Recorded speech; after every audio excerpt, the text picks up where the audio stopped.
Hello, welcome to my channel, Another Bibliophile Reads. My name is Greg, and I am here to do the E-Tag. The E-Tag was created by Jim over at Jim's Books, Reading, and Stuff. This is a series of tags where he's going through the alphabet. And this is E. First prompt. E is for Ernest. What is the importance of being earnest? That wasn't a tag, that was just a joke. And that is original to Jim. I've actually read quite a bit of Ernest Hemingway.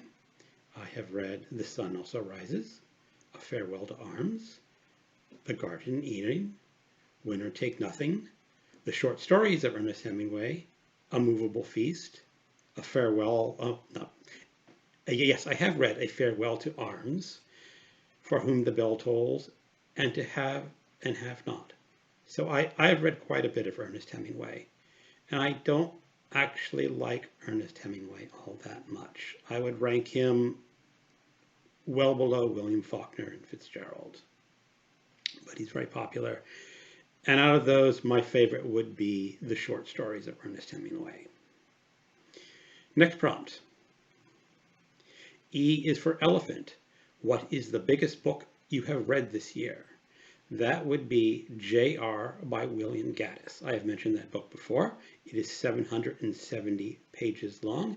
It has no chapter breaks. It is one continuous stream of text.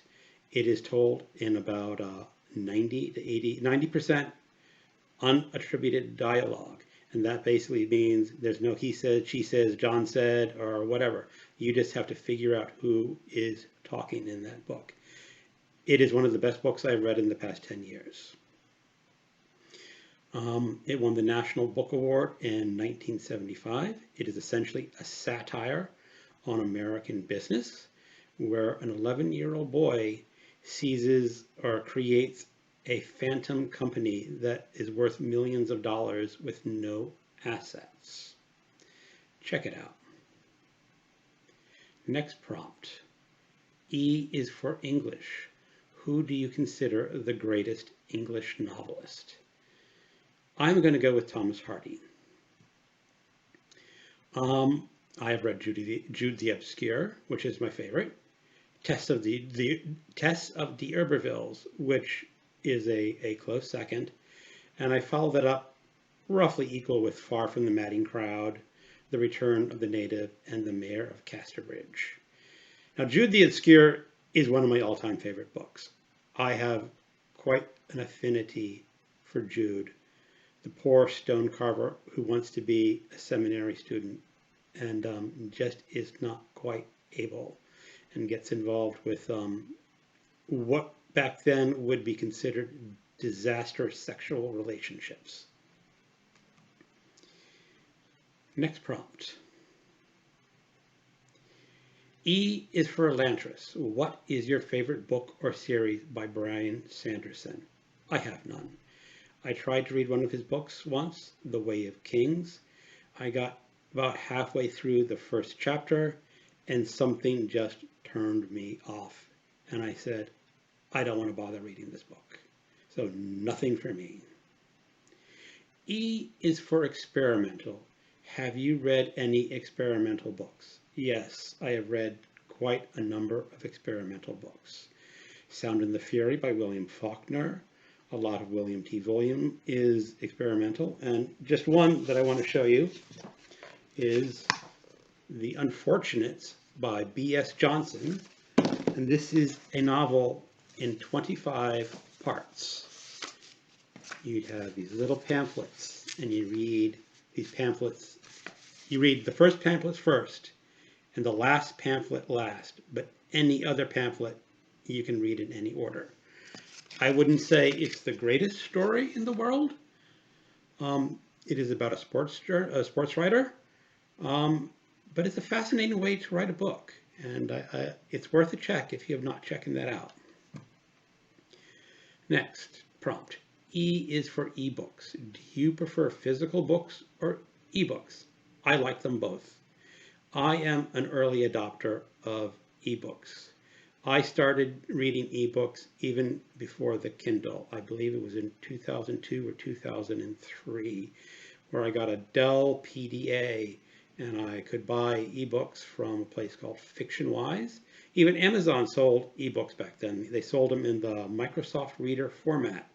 Although all those purchases I made back then have suspiciously disappeared from my account, and it's like I'd never bought them at all.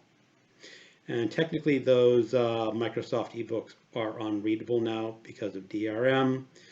I could circumvent it, but I've just never bothered because I've read the books and none of them were worth rereading.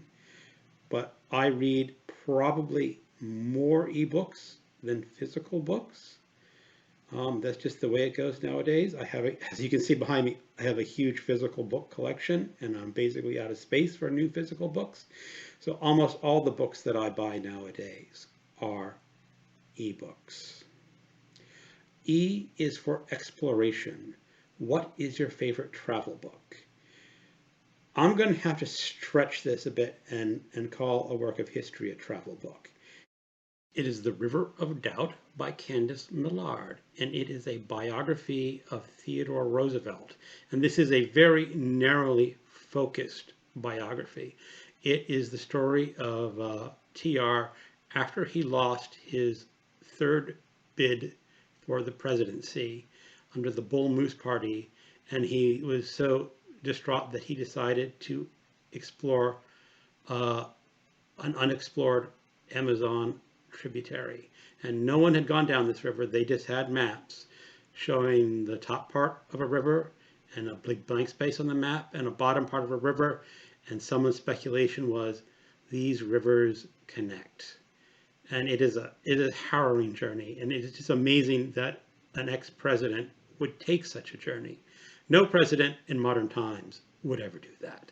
Certainly not Trump, not Obama, no one. TR was a completely unique president.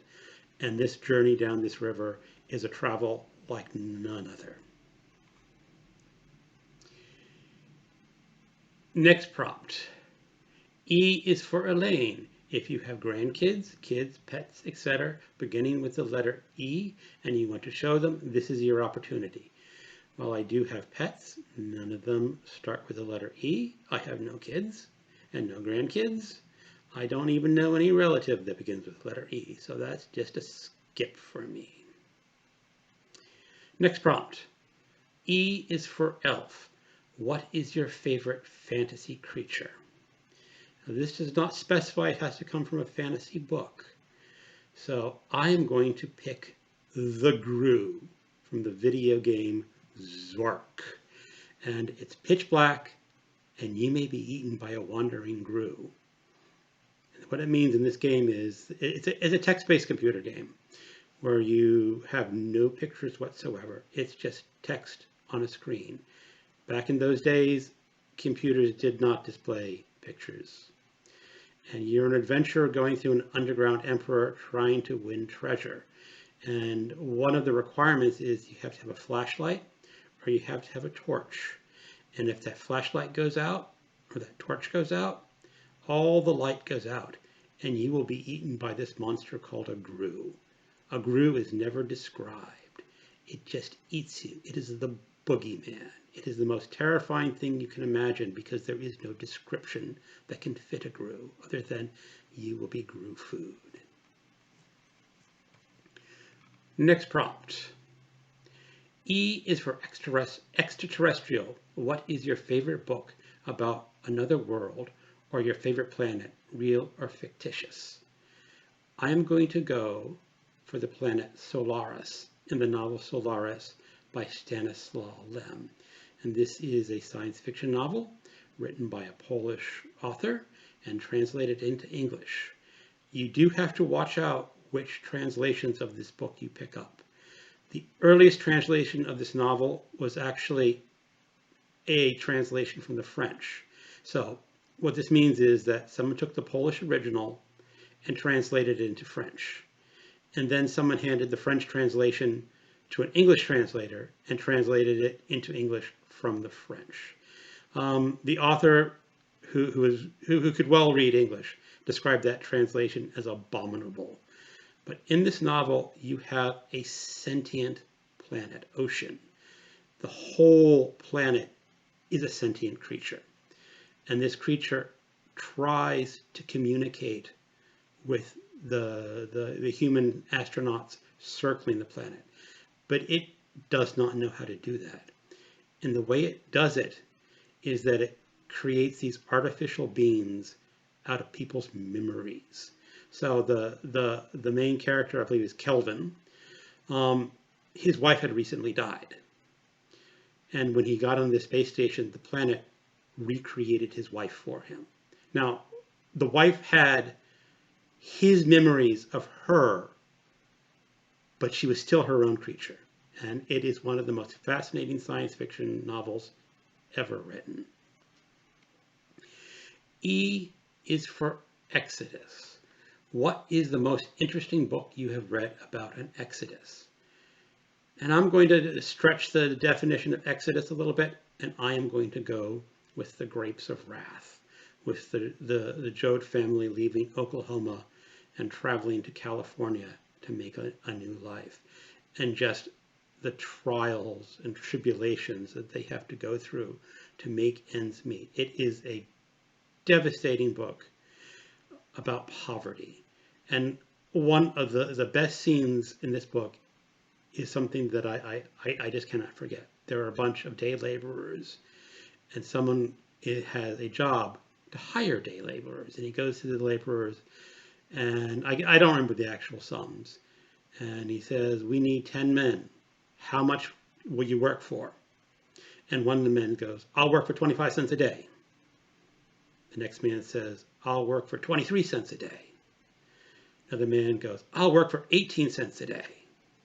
Another man goes, "I'll work for 15 cents a day."